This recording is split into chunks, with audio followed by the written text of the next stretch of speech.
Is life so dear or peace so sweet as to be purchased with the price of chains and slavery? Forbid it, Almighty God.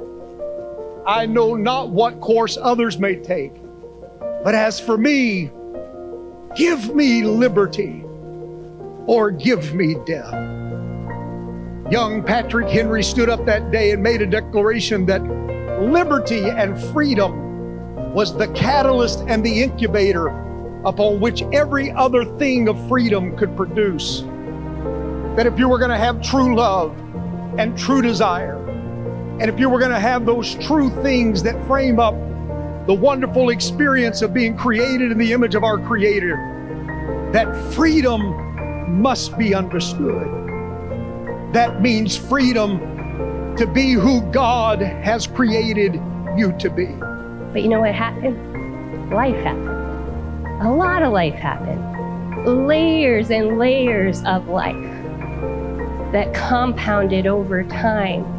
And the message that you saw in Oh My Soul was the message that I wore. It was the message that showed up in my high school locker in a note that said, "We're gonna kill you." It was in those moments when people would cast their insults, when people would place that brokenness on me. You know what I've come to understand? They were broken. You know, I sat across from someone who was a human trafficking victim, and we sat on the same panel, and I listened to her share her story. And when she said that trafficker got her with 3 words, "You are beautiful," I thought, whoa, that's it?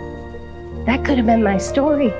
I could have been that girl. I could have been that trafficked girl. I could have been that girl in the prison, that girl in the jail. I could have been that girl on the streets. You have what it takes, and everything inside of you was for a purpose. That pain from the past, it doesn't define you.